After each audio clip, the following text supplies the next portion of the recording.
Hello बच्चों। तो भाई कैसे हो आप सभी? आई होप सारे बच्चे एकदम अच्छे होंगे, एकदम बड़े होंगे और एकदम मस्त होंगे बच्चों। तो welcome to this amazing platform of physics वाला और पीडब्ल्यू हिंदी मीडियम के चैनल पर तुम लोगों का बहुत बहुत बहुत स्वागत है।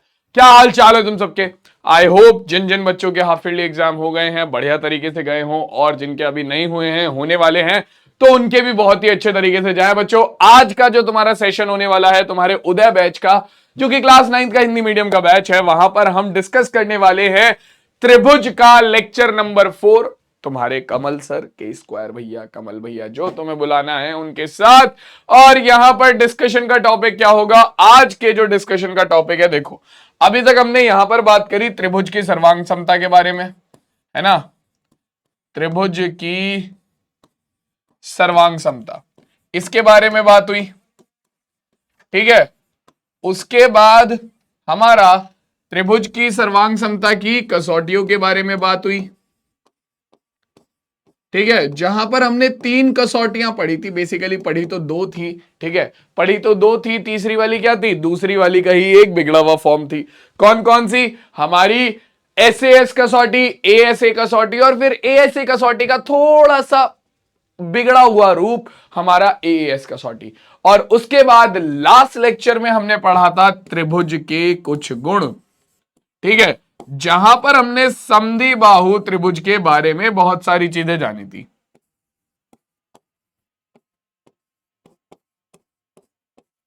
है ना? क्या क्या था भाई?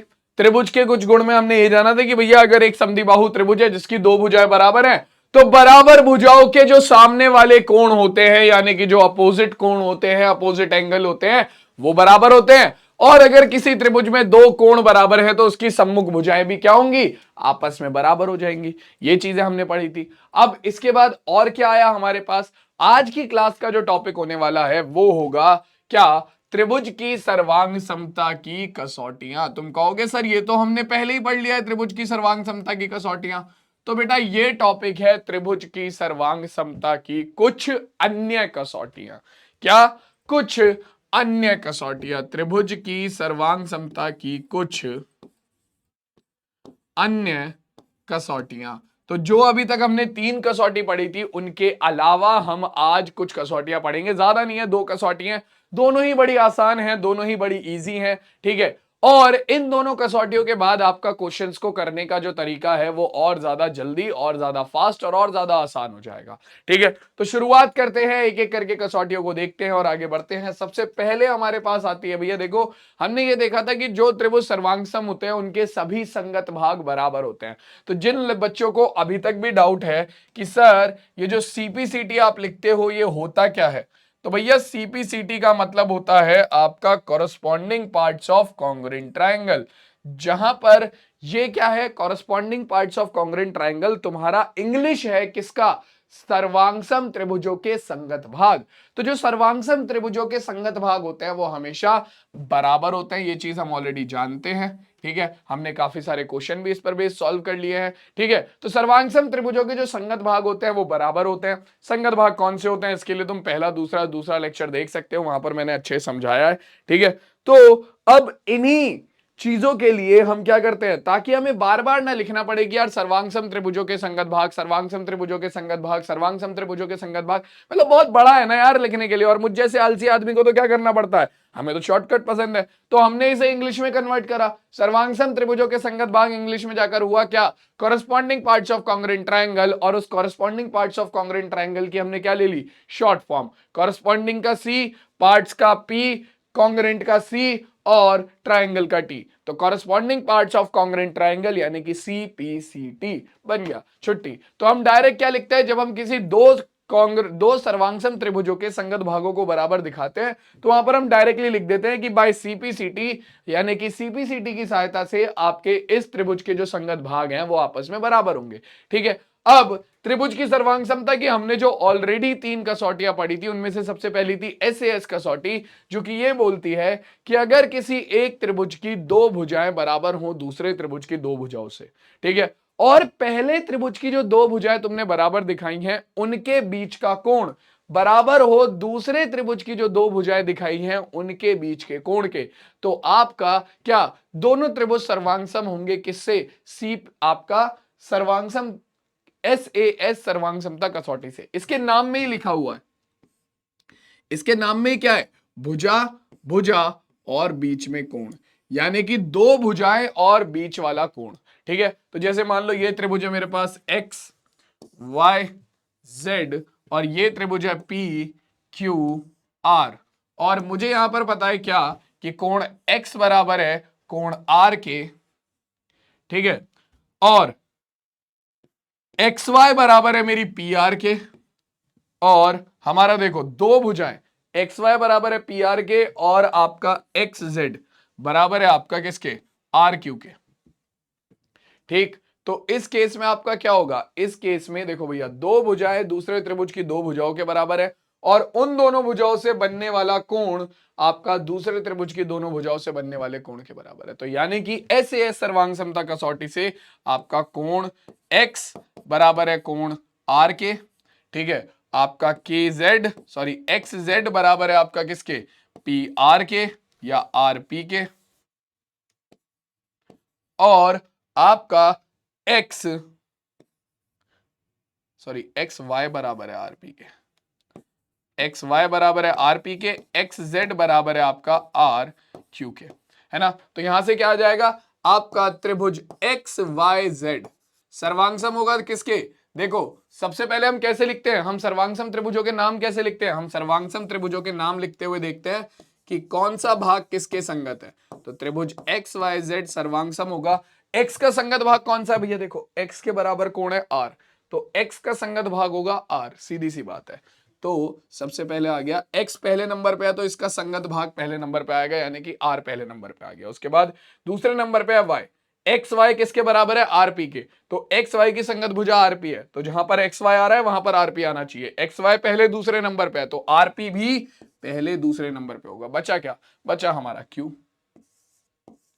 ठीक है, तो तुम देख सकते हो XZ तुम्हारा पहले तीसरे नंबर पे है, इसकी संगत भुजा RQ भी पहले तीसरे नंबर पे होनी चाहिए, तो पहले तीसरे नंबर पे RQ है, तो बिल्कुल सही है। तो इस तरीके से आप अपना क्या SAS सर्वांग समता कसौटी से दो त्रिभुजों को सर्वांग सम सिद्ध कर सकते हो, जहां पर मतलब आपका एक त्रिभुज का एक भाग, एक त्रिभुज की दो भुजा और उनका बीच का कोण दूसरे त्रिभुज की दो भुजा और उनके बीच के कोण के बराबर है। सीधी सी बात, क्लियर हो गई बात, समझ में आ गया बच्चों, क्लियर है। चलो अब देखो, अब इसके बाद हमारे पास क्या आता है, इसके बाद हमारे पास आता है कि ASA सर्वांग समता कसौटी, जो कि क्या कहती है, जो कि कहती है कि दो त्रिभुज सर्वांग सम होते हैं अगर, जैसा इसका नाम है वैसी इसका भी काम है, क्या कि त्रिभुजों के अगर कोण, दो कोण बराबर हो और उनके बीच की भुजा बराबर हो, है ना, दो कोण और बीच की भुजा, मतलब कि एक त्रिभुज का दो कोण दूसरे त्रिभुज के दो कोणों के बराबर हो और उनके बीच की भुजा दूसरे त्रिभुज वाले बीच की भुजा के बराबर हो, तो आपके दोनों त्रिभुज क्या हो जाते हैं, सर्वांग सम हो जाते हैं। अब इसी का जो एक बिगड़ा हुआ रूप है वो है AAS। वो क्या बोलता है, वो बोलता है कि भैया सुनो, आपको एक त्रिभुज के दो कोणों को दूसरे त्रिभुज के दो कोणों के बराबर दिखाना है, ठीक है, और उनके बीच की भुजा छोड़ो, उनके बीच की भुजा छोड़ो, कोई भी त्रिभुज की एक भुजा दूसरे त्रिभुज की एक भुजा के बराबर दिखा दो। जरूरी नहीं है कि बीच की भुजा ही दिखानी है, दोनों कोणों के जो तुमने बराबर दिखाए हैं, ठीक है, जो तुमने बराबर कोण दिखाए हैं, जरूरी नहीं है कि उन दोनों के बीच की भुजा कोई बराबर दिखाना है। तुम कोई भी एक त्रिभुज की कोई भी भुजा को उठाकर दूसरे त्रिभुज की भुजा के बराबर दिखा दो, तुम्हारा काम हो गया। ठीक है, तो भैया देखो ये थी आपकी क्या, ये होती है तुम्हारी AAS सर्वांग समता कसौटी। इन तीनों को तुम्हें और अच्छे से समझना है, इन पर आधारित प्रश्न देखने हैं, तो भैया जो तुम्हारी पिछली लेक्चर नंबर 2 है उसमें मैंने यही कराए हैं, वहां पर समझ सकते हो। ठीक है, अब हम चलते हैं हमारे आज के मेन टॉपिक की तरफ, जो कि है त्रिभुज की सर्वांग समता की कुछ अन्य कसौटियां, जहां पर आपकी सबसे पहली कसौटी आती है SSS कसौटी, और ये बड़ी आसान, बड़ी इंटरेस्टिंग और बड़ी बढ़िया है।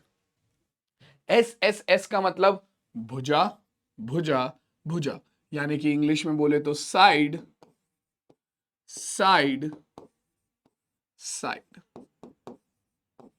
भुजा, भुजा, भुजा, साइड, साइड, साइड, खत्म बात। अब देखो भैया, अब आपका एक त्रिभुज की अगर तुम तीन भुजाओं को, जैसे इसका नाम है साइड साइड साइड भुजा भुजा भुजा, वैसे इसका काम है कि त्रिभुज की अगर तुम एक भुजा को, मतलब त्रिभुज की तीन भुजाओं को दूसरे त्रिभुज की तीन भुजाओं के बराबर दिखा दो तो वो दोनों त्रिभुज कैसे हो जाते हैं, सर्वांगसम हो जाते हैं। ठीक है, त्रिभुज की एक भुजा को दूसरे त्रिभुज की, देखो जैसे त्रिभुज है यहां पर आपका पी क्यू और आर, और ये त्रिभुज है आपका ए बी और सी, है ना। आपको यहां पर पता है आपका आर पी बराबर है ए बी के, ठीक है, आपका पी क्यू बराबर है बी सी के, और आपका क्यू आर बराबर है सी ए के। मतलब एक त्रिभुज की तीन भुजाएं आपका दूसरे त्रिभुज की तीनों भुजाओं के बराबर है।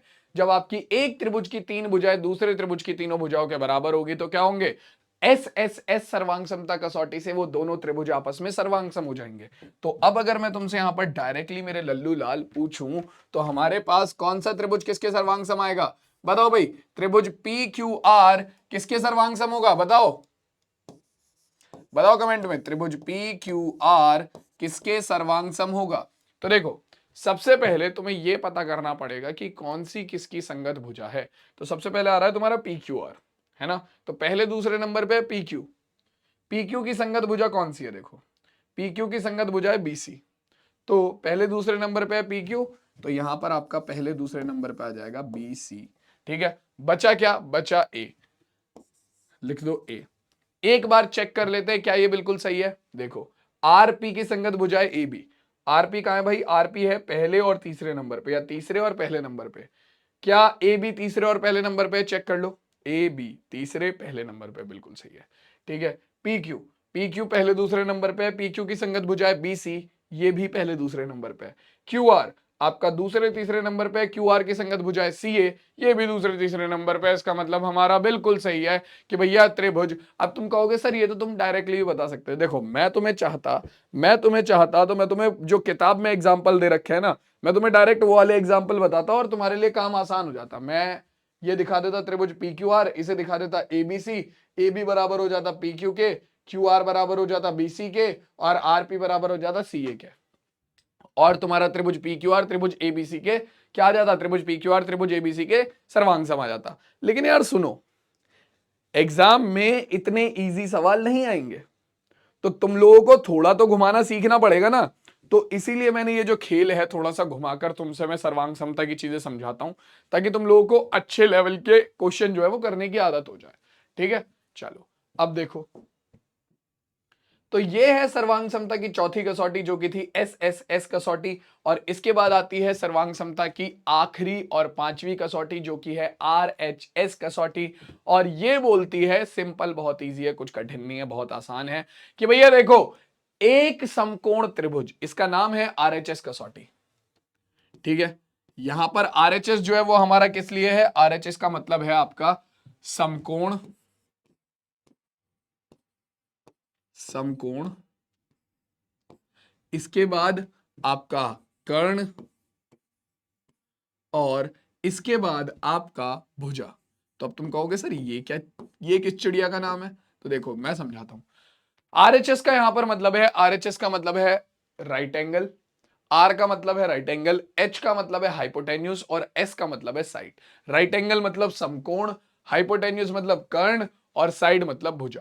तो मतलब कि अगर तुम दो त्रिभुजों में यह सिद्ध कर दो कि वो दोनों त्रिभुज समकोण है, आरएचएस कसौटी जो है वो खाली समकोण त्रिभुजों के लिए लगती है। ठीक है, तो अगर तुम दो त्रिभुजों में यह सिद्ध कर दो कि वो दोनों त्रिभुज समकोण है, और उसके बाद दो समकोण त्रिभुजों की आप किसे कर्ण को बराबर दिखा दो, दो समकोण त्रिभुजों की कर्ण को बराबर दिखा दो, और किसी भी एक अन्य भुजा को बराबर दिखा दो, किसी भी एक अन्य भुजा को बराबर दिखा दो, तो आपके दोनों समकोण त्रिभुज जो हैं वो क्या हो जाते हैं, वो सर्वांगसम हो जाते हैं। मान लो त्रिभुज एक्स वाई जेड है, ठीक है, यहां पर पी क्यू और आर है। ठीक है, मान लो ये वाले कोण 90 डिग्री है, वैसे तो ये नहीं है, साफ पता लग रहा है देख के, लेकिन मान लो ये कोण 90 डिग्री है। ठीक है, तो दोनों त्रिभुजों कैसे हैं, दोनों त्रिभुज 90 डिग्री के हैं। आपका कोण एक्स जेड वाई बराबर है किसके, कोण पी आर क्यू के। ठीक है, क्योंकि दोनों 90 डिग्री के हैं तो दोनों के दोनों समकोण है।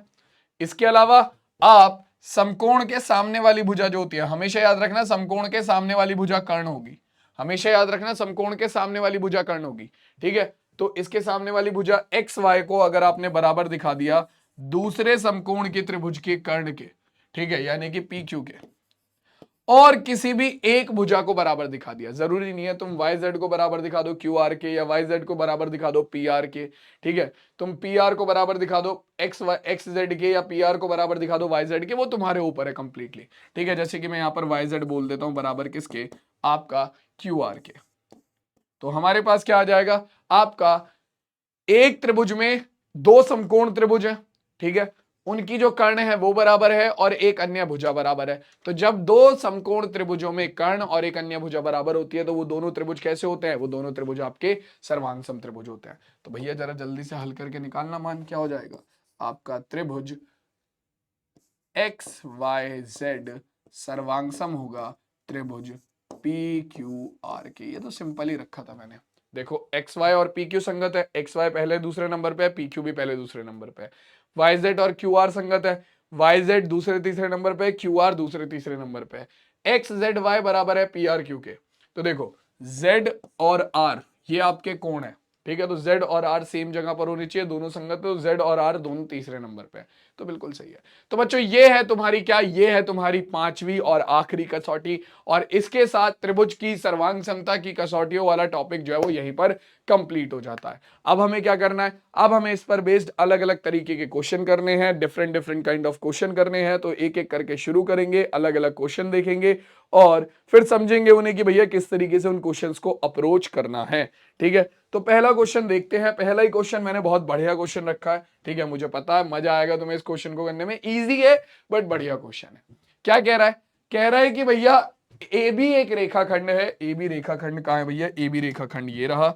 ए बी रेखाखंड पे क्या हो रहा है, बोल रहे ए बी रेखाखंड है तथा बिंदु पी और क्यू इस रेखाखंड ए बी के विपरीत ओर इस प्रकार स्थित है। ये तुम्हारा ए बी रेखाखंड है। ठीक है, और यहां पर क्या हो रहा है, यहां पर ऐसा हो रहा है कि आपके दो बिंदु हैं, एक है ए, है ना, एक है आपका ए और दूसरा है बी, और आपके ये दोनों बिंदु क्या है, आपका ए बी रेखाखंड के विपरीत ओर स्थित है। ठीक है, सॉरी एक बिंदु है ए और बी नहीं, ए बी तो रेखाखंड है, एक बिंदु है पी और एक बिंदु है क्यू। तो आपका जो P और Q है वो ए बी रेखाखंड के विपरीत ओर स्थित है, मतलब एक इस साइड है तो दूसरी इस साइड होगा। आगे क्या कह रहा है, कह रहा है कि इनमें से प्रत्येक A और B से समदूरस्थ है, मतलब कि आपका बिंदु P जो है वो A और B से समान दूरी पर स्थित है और बिंदु Q A और B से समान दूरी पर स्थित है। कह रहा है कि दर्शाइए कि PQ रेखाखंड AB का लंब समद्विभाजक है। ठीक है, तो भाई देखो तुम्हें दिखाना है कि ये जो PQ है ना, ये जो PQ हमने अभी बनाया, ये जो PQ यहां पर बनाया हमने अभी, ये रेखाखंड AB जो ये बनी हुई है इसका लंब समद्विभाजक है। लंब समद्विभाजक बोले तो यानी कि आपका जो ये कोण बन रहा है, एक तो ये कोण 90 डिग्री दिखाना है या फिर इधर वाला कोण 90 डिग्री दिखाना है, और दूसरा आपको लंब तो दिखा दिया, लंब के साथ साथ दिखाना है कि समद्विभाजित भी कर रहा है। तो आपको दिखाना है कि AC बराबर होगा BC के, AC बराबर होगा BC के। अब ये होगा कैसे, इन्होंने दिया क्या है, इन्होंने बोला है कि भैया देखो क्या बोला है भाई, इन्होंने बोला है कि आपका जो क्या है, आपका जो P और Q है वो AB से समान दूरी पर स्थित है। जैसे कि मान लो A जो है वो भी P से समान दूरी पर है और B जो है वो भी P से समान दूरी पर है। ठीक है, तो यानी कि आपका ये भाई साहब AP जो है वो बराबर है किसके, PB के, क्योंकि A और B से P जो है वो समदूरस्थ है। सेम इसी तरीके से आपका क्या Q जो है वो भी A और B से समान दूरी पर स्थित है। Q जो है वो भी A और B से समान दूरी पर स्थित है। इसका मतलब क्या है भाई? इसका मतलब सिंपल सा ये है कि आपका Q पर जो दो रेखाएं आ रही हैं, यानी कि आपकी AQ और BQ, ये दोनों भी आपस में बराबर है। ठीक है, अब यहां पर क्या जुगाड़ लगाया जाए कि आपके ये दोनों त्रिभुज ये क्या हो जाए, आपका सिद्ध हो जाए कि PQ जो है वो AB पर लंब समद्विभाजक है। सोच के देखो, अगर मैं तुम्हें बताऊं, तुम्हें सबसे पहले तो क्या सिद्ध करना है? तुम्हें सिद्ध करना है कि ये वाला कोण 90 डिग्री है। ठीक है, ये कोण 90 डिग्री है या फिर ये कोण 90 डिग्री है, दोनों में से किसी को भी 90 डिग्री सिद्ध कर दो, तुम्हारा काम हो जाएगा। ठीक है, तो अगर अगर मुझे पता है ए बी क्या है, मुझे क्या पता है, मुझे पता है ए बी रेखाखंड है। ए बी रेखाखंड है, रेखा पर बना कोण कितना होता है? रेखा एवं कोण में हमने पढ़ा है कि रेखा पर बना कोण 180 डिग्री का होता है ना?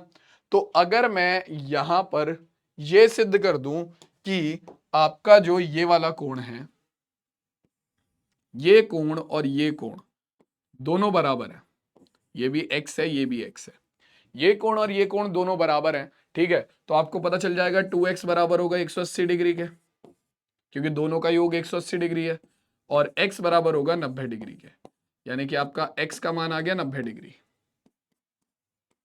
है ना? हो गया सिद्ध 90 डिग्री। तो कैसे करेंगे? यानी कि हमें ये चीज समझ में आ गई कि हमें क्या करना पड़ेगा, इस कोण को हमें इस कोण को और इस कोण को दोनों को आपस में बराबर दिखाना पड़ेगा। PCA और PCB दोनों को आपस में बराबर दिखाना पड़ेगा। चलो बहुत अच्छी बात है, बराबर दिखा लेंगे। और क्या है भाई, अगर आपने इन दोनों को बराबर दिखा दिया, उसके बाद तुम्हें ये बताना है कि ये समद्विभाजित भी करना है, यानी कि आपका जो AC है वो समद्विभाजित, वो बराबर है किसके? BC के। अब ये भी कैसे दिखाएंगे? तो इन दोनों ही तरीकों का एक तरीका है क्या, कि अगर मैं त्रिभुज PCA को सर्वांगसम सिद्ध कर दूं PCB के, तो मैं CPCT से लिख सकता हूं कि कोण PCA बराबर होगा PCB के, सर्वांगसम त्रिभुजों के संगत भाग, तो कोण 90 डिग्री सिद्ध हो जाएंगे, जैसे कि अभी मैंने समझाया था। दूसरा, अगर मैं यहां पर दिखा दूंगा कोण त्रिभुज PCA बराबर PCB के, तो हमारा CA बराबर हो जाएगा CB के, यानी कि आपका जो PC है वो क्या कर रहा है? AB को समद्विभाजित कर रहा है, या फिर मैं बोलूं कि PQ जो है वो AB को लंब समद्विभाजित कर रहा है। हो जाएगा। तो आपको मेन मुद्दा क्या है कि भैया PCA और PCB को सर्वांगसम दिखाओ। अब इन्हें सर्वांगसम दिखाने में दिक्कत क्या है? देखो, PCA में PA बराबर है PCB की PB के, चलो बहुत बढ़िया। और इसके अलावा आपका PC बराबर है PC के, चलो बहुत बढ़िया। ठीक है, यानी कि एक त्रिभुज के दो भुजाएं तो बराबर आ गई। या तो अब CA बराबर हो CB के, अब ये तो बराबर है नहीं, ये तो हमें सिद्ध करनी है, तो यहां पर SSS सर्वांग समता कसौटी तो लग नहीं सकती। और क्या करें भाई, अगर यहां पर दो भुजाएं बराबर हैं, ठीक है, तो हम जानते हैं एक त्रिभुज की दो भुजाएं और उनके बीच का कोण बराबर अगर दूसरे त्रिभुज की दो भुजा और उनके बीच के कोण के हो जाए, तो दोनों त्रिभुज सर्वांगसम होते हैं। तो यानी कि अगर मैं कहीं से यह सिद्ध कर दूं कि आपका देखो PA बराबर है PB के, PC बराबर है PC के, ठीक है, तो अगर PA और PC के बीच का कोण ये APC बराबर हो जाए आपका किसके? PB और PC के बीच के कोण BPC के, तो आप बोल सकते हो कि भैया एक त्रिभुज की दो भुजा और उनके बीच का कोण दूसरे त्रिभुज की दो भुजा और उनके बीच के कोण के बराबर है, यानी कि SAS सर्वांग समता कसौटी से ये दोनों सर्वांगसम हो जाएंगे। अब दिक्कत क्या है कि भैया इस दोनों कोणों को बराबर कैसे दिखाएं, और इसी के लिए हम इस्तेमाल करेंगे हमारी कुछ नई कसौटियों का, जो कि हमने अभी थोड़ी देर पहले पढ़ी थी। तो हम यहां पर करेंगे क्या, हम यहां पर लेंगे हमारे ये दोनों त्रिभुज। कौन से दोनों त्रिभुज भाई? देखो अब आएगा क्वेश्चन का असली मजा। आप लो ये दोनों त्रिभुज, कौन से? PAQ,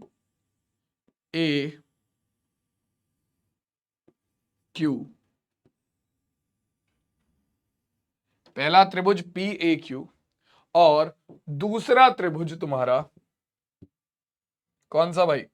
दूसरा त्रिभुज तुम्हारा PB और Q। ठीक है, और इन दोनों त्रिभुजों को सर्वांगसम दिखा दो। अगर तुम इन दोनों त्रिभुजों को सर्वांगसम दिखाते हो क्या फायदा होगा, दोनों त्रिभुजों को सर्वांगसम दिखाने पर तुम्हारा जो त्रिभुज पी ए क्यू का कोण ए पी क्यू है, यानी कि ये वाला कोण, और पी बी क्यू का कोण जो कोण बी पी क्यू है, ये दोनों आपस में बराबर हो जाएंगे, जो कि तुम्हें त्रिभुज पी सी ए और पी सी बी को सर्वांगसम दिखाने के लिए चाहिए। ठीक है, तो अब हमारा मेन टारगेट क्या है कि पी ए क्यू और पी बी क्यू दोनों सर्वांगसम हो। ठीक है, कैसे होंगे? अरे भैया ये तो बहुत इजी है। सबसे पहले देखो सॉल्यूशन में आ जाओ, सबसे पहले हल में आ जाओ इसके।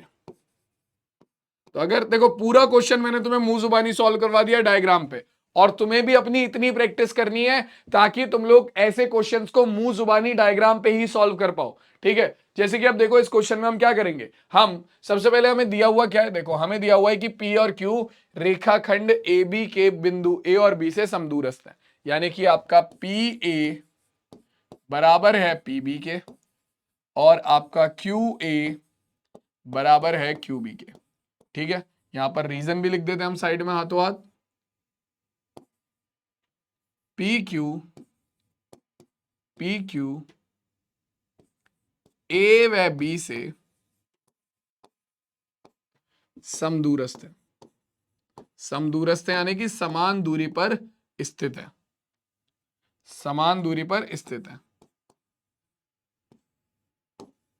सीधी बात। ठीक है, समदूरस्थ है। तो अब अगर ये समदूरस्थ है तो अब अपने दोनों त्रिभुज उठा लो। कौन कौन से? त्रिभुज पी ए क्यू और त्रिभुज पी बी क्यू। त्रिभुज पी ए क्यू व त्रिभुज पी बी क्यू में बताओ भाई कैसे सर्वांगसम होंगे। सबसे पहले पी ए क्यू का पी ए बराबर है पी बी क्यू के पी बी के, है ना। पी ए बराबर है पी बी के, दिया है ये हमें। कहां दिया है भाई? हमें दिया है कि जो आपका ए पी है वो ए बी से समदूरस्थ है, तो ये चीज हमें दी है, दिया है।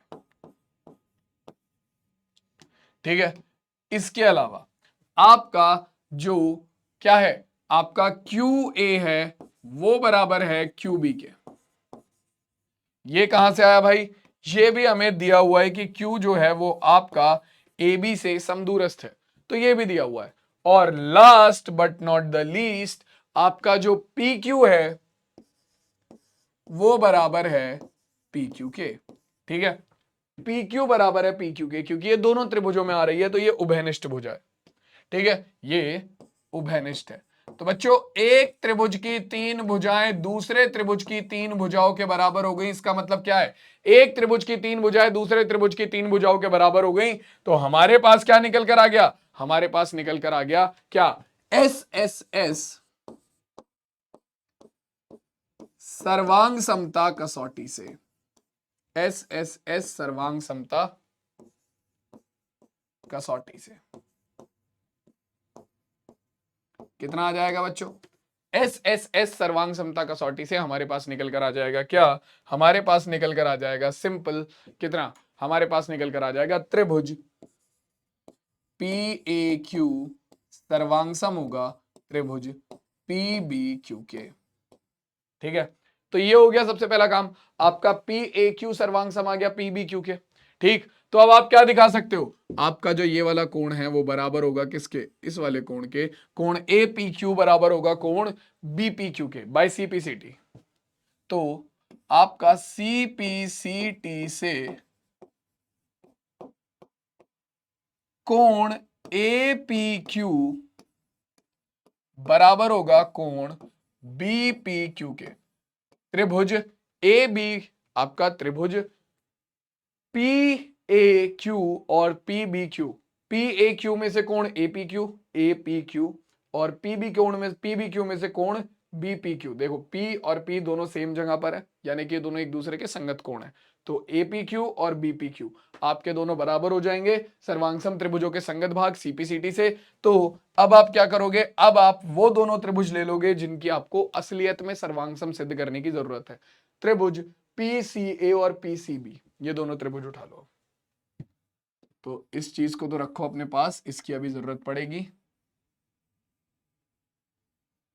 ठीक है, त्रिभुज पी सी ए व त्रिभुज PCB में।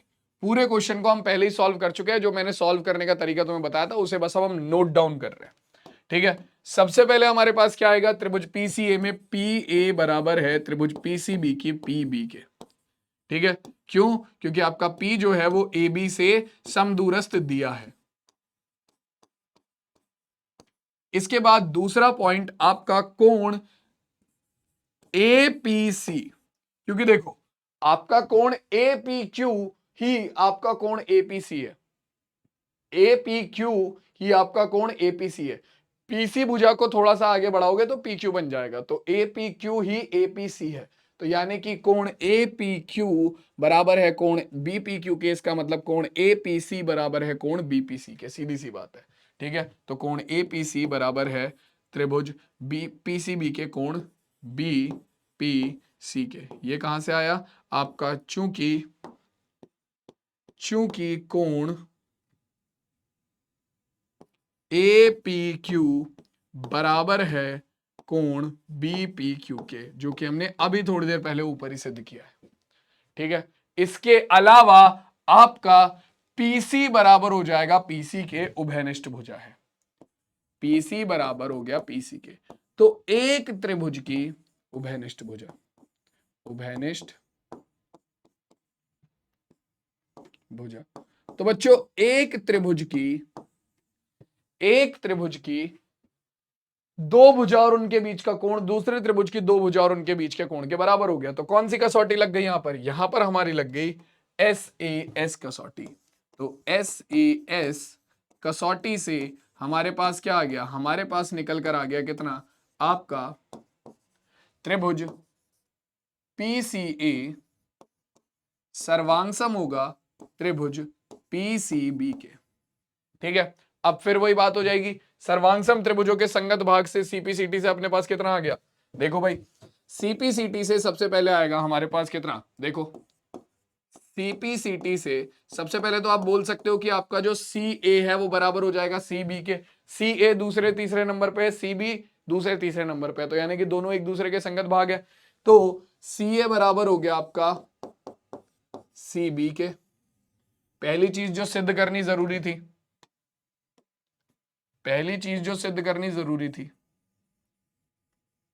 हमें ये दिखाना है ना कि आपका PQ AB का लंब समद्विभाजक है, तो CA बराबर CB दिखाना पड़ेगा, तभी तो पता चलेगा कि जो आपका PQ है यानी कि जो बिंदु C से होकर जा रहा है वो AB को समद्विभाजित कर रहा है, यानी कि समान दो भागों में बांट रहा है। तो CA बराबर CB दिखा दिया।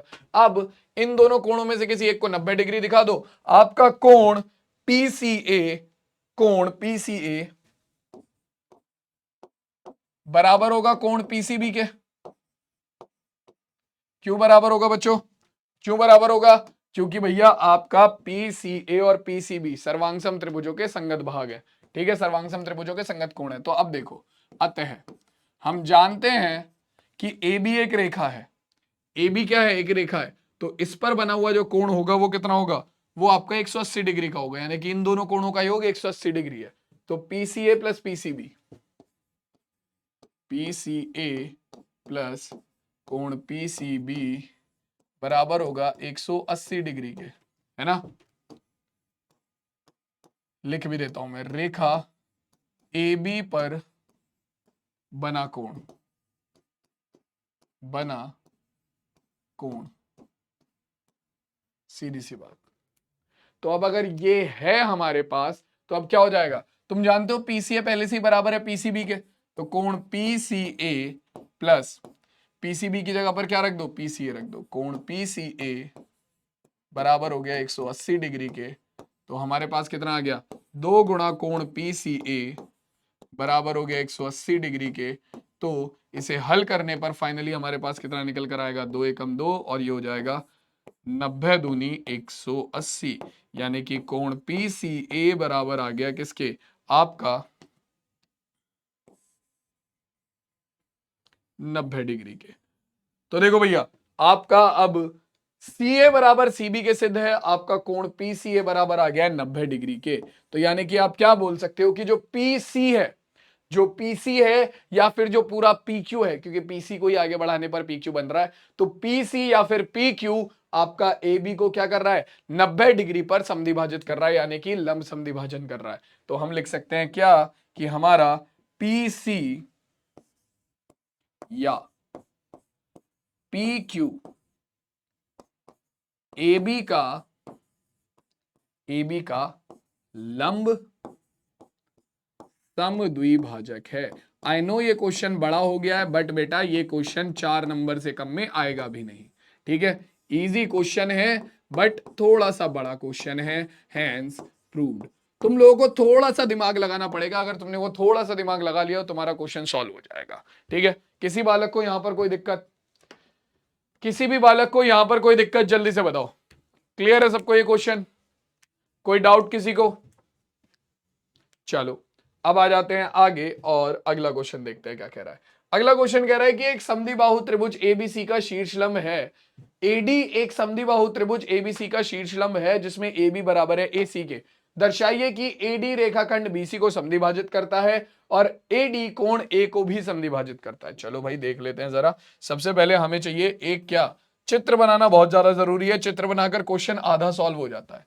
तो एक है समद्विबाहु त्रिभुज, ये रहा मान लो, ठीक है। इस समद्विबाहु त्रिभुज का नाम है ए बी सी, और यहां पर क्या है भैया, आपका एडी जो है वो क्या है, वो एक शीर्ष लंब है। ये साफ साफ बोला गया है। शीर्ष लंब क्या होता है भैया, आपका त्रिभुज के किसी शीर्ष से सामने वाली भुजा पर डाला गया लंब ही शीर्ष लंब होता है।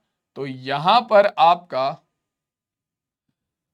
ए डी, तो हमें साफ पता चल रहा है कि ए से डाला गया है, ए से डाला गया है क्या, शीर्ष लंब। तो शीर्ष लंब क्या है, ए से सामने वाली भुजा पर डाला गया लंब। तो यानी कि बच्चों ये क्या है, सबसे पहले तो देखो इसका नाम है एडी, और ये क्या है, ये सामने वाली भुजा पर लंब है। तो ये चीज स्पेसिफिक हो गई है। दूसरी चीज क्या है, ठीक है, ये लंब है तो इधर वाला कोण भी 90 डिग्री होगा और इधर वाला कोण भी 90 डिग्री होगा। दूसरी चीज क्या है, दूसरी चीज ये है कि आपका ए बी जो है वो बराबर है एसी के,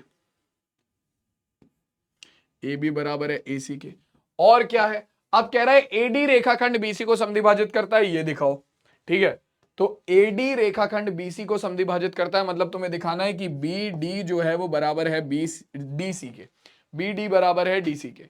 ये दिखा दिया तो मतलब आपका एडी रेखाखंड बीसी को समद्विभाजित करता है। और दूसरा आपका जो कह रहा है कि कोण ए को भी एडी समद्विभाजित करता है, यानी कि आपको दिखाना है कि कोण बी ए डी जो है वो बराबर है किसके, कोण सी ए डी के। सी का मतलब होगा कि आपका जो एडी है वो किसे, आपका ए को समद्विभाजित कर रहा है, सीधी सी बात है। तो अब देखो यहां पर क्या किया जाएगा, सीधा सीधा क्या करो, आपके त्रिभुज ए डी बी को सर्वांग सम दिखा दो ना एडीसी के, फिर सर्वांग सम त्रिभुजों के संगत भाग से ये दोनों भी बराबर आ जाएंगे, ये दोनों भी बराबर आ जाएंगे जो हमें चाहिए। तो कर दो ये काम। लेकिन इसे करना कैसे है, यही तो क्वेश्चन है। आ जाओ भाई, देखो सॉल्यूशन क्या करेंगे भैया, हम लिखेंगे त्रिभुज ए डी बी में, जो पढ़ने वाले समझदार बालक हैं जिन्होंने सर्वांग समता ढंग से सुनी थी उस टाइम पे, उन्हें पता लग गया होगा कौन सी सर्वांग समता लगेगी।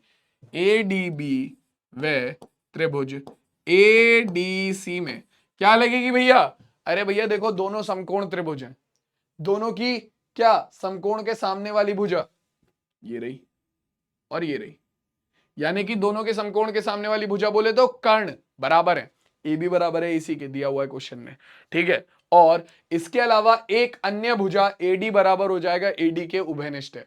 तो जब दो समकोण त्रिभुजों के कर्ण बराबर हो और एक अन्य भुजा बराबर हो तो कौन सी कसौटी लगती है, आरएचएस। लगा दो, क्वेश्चन को सॉल्व कर लो। देखो भाई सबसे पहले कोण ए डी बी बराबर होगा कोण ए डी सी के। कारण क्या भैया, क्योंकि दोनों 90 डिग्री के कोण हैं, 90 डिग्री, चूंकि आपका जो एडी है वो लंब है बीसी पर, सीधी सी बात है, एडी लंब है बीसी पर, ठीक है। तो अब इसके बाद और क्या आएगा, आपका 90 डिग्री के कोण बराबर आ गए, इसके अलावा ए बी बराबर है एसी के। तो हमारी जो कर्ण है त्रिभुज एडीसी की कर्ण ए बी और त्रिभुज एडीबी की कर्ण ए बी और एडीसी की कर्ण ए सी दोनों बराबर हो चुकी हैं। इसके अलावा ये दोनों बराबर क्यों है? क्योंकि ये तो दिया हुआ है, ये हमने इसमें हमने कुछ नहीं किया, ये हमें दिया है। और दूसरा आपका जो एडी भुजा है त्रिभुज एडीबी की वो बराबर है त्रिभुज एडीसी की एडी भुजा के, क्योंकि ये तो ऐसी भुजा है जो दोनों ही त्रिभुजों में आ रही है। तो यानी कि ये क्या है? ये है उभयनिष्ठ भुजा, उभयनिष्ठ भुजा, उभयनिष्ठ भुजा। तो हो गया काम, हो गया काम। आपका एक त्रिभुज की दो त्रिभुज समकोण हैं, उनकी कर्ण बराबर है और एक अन्य भुजा बराबर है, तो क्या लिख देंगे? आर एच एस कसौटी से। तो आर एच एस कसौटी से अपने पास क्या आ जाएगा? आर एच एस कसौटी से अपने पास निकल कर आ जाएगा त्रिभुज ए डी बी सर्वांगसम होगा त्रिभुज ए डी सी के। तो सबसे पहले आपका क्या आ गया? आपका डी बी बराबर आ गया डीसी के। कारण आप लिख लेना, यहां पर मैं नहीं लिख रहा हूं अब, ठीक है, सीपीसीटी से, ठीक है। डीबी दूसरे तीसरे नंबर पे, इसकी संगत भुजा डीसी दूसरे तीसरे नंबर पे है, तो डीबी बराबर हो गया डीसी के, ठीक है। तो आपका डीबी बराबर हो गया डीसी के, यानी कि पहला भाग सिद्ध हो गया कि आपका जो एडी है वो बीसी को समद्विभाजित करता है, पहला भाग सिद्ध हो गया। दूसरा आपका कोण डीएबी, कोण डीएबी बराबर होगा कोण डी ए सी के, ये भी सीपीसीटी से। और इसका मतलब क्या है कि आपका कोण ए जो है वो भी क्या हो रहा है? वो भी आपका समद्विभाजित हो रहा है। तो यानी कि एडी जो है वो कोण ए को समद्विभाजित करता है। तो ये सारी चीजें अब आप लिख सकते हो आराम से, मैंने सिद्ध करा दिया, आगे आप खुद लिख लेना, ठीक है। क्लियर हो गई बात? तो ये हो गया हमारा ये वाला क्वेश्चन भी खत्म। क्लियर है बच्चों? ये समझ में आ गया सबको? किसी को कोई डाउट?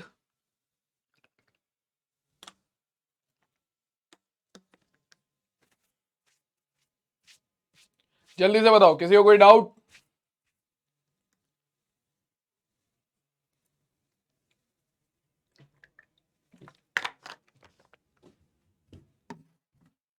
चलो नेक्स्ट क्वेश्चन देखते हैं। अब देखो इस क्वेश्चन में कह रहा है कि एक त्रिभुज एबीसी की दो भुजाएं AB और BC तथा माध्यिका AM, त्रिभुज ABC की भुजा AB, BC और माध्यिका AM दूसरे त्रिभुज की भुजा PQ, QR और माध्यिका PN के बराबर है। PQ, QR और माध्यिका PN के बराबर है। तो सबसे पहले कह रहा है कि त्रिभुज ABM को त्रिभुज PQN के सर्वांगसम सिद्ध करो। ABM को PQN के सर्वांगसम सिद्ध करो। दूसरा ABC को PQR के सर्वांगसम सिद्ध करो। ABC को PQR के सर्वांगसम सिद्ध करो। अब भैया देखो इस क्वेश्चन में बढ़िया चीज क्या है, तुम्हें पता है, सबसे पहले देखो भाई, तुम्हें पता है कि त्रिभुज ABC में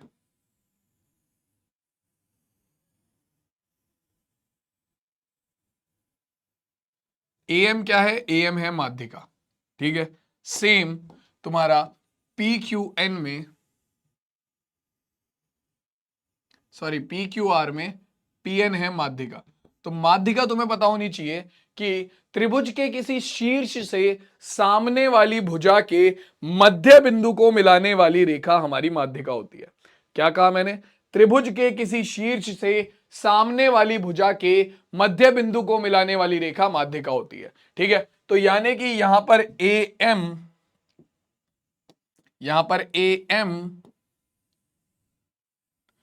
और PN ये दोनों क्या कर रहे हैं?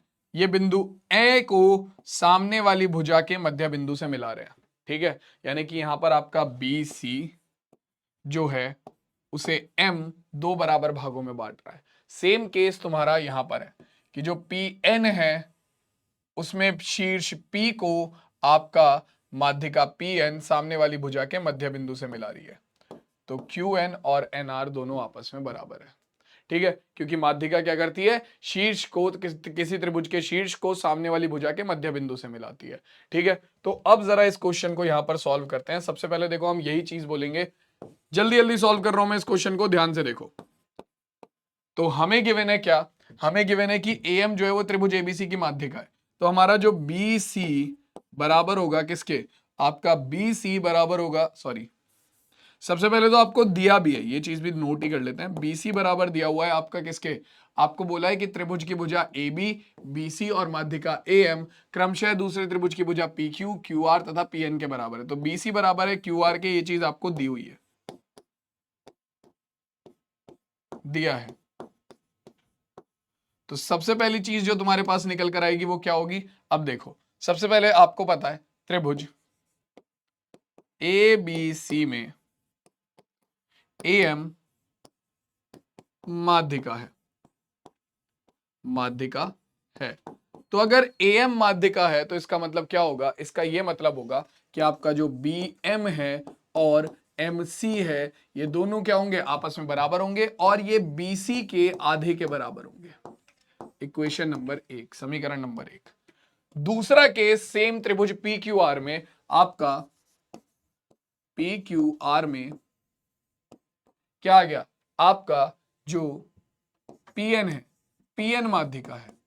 तो अगर पीएन माध्यिका है तो इसका केस क्या होगा, इसका केस भी उतना ही सिंपल है कि आपका जो पी क्यू एन है और एन आर है वो दोनों आपस में बराबर होंगे, वो 1/2 क्यू आर के बराबर होंगे। और क्यू आर किसके बराबर था, क्यू आर बराबर था बीसी के। तो अपने पास क्या आ गया, अपने पास आ गया क्यू एन बराबर एन आर बराबर 1/2, क्यू आर की जगह पर हमने रख दिया बीसी, क्योंकि क्यू आर किसके बराबर था, क्यू आर बराबर था बीसी के, ऑलरेडी क्वेश्चन में गिवन है।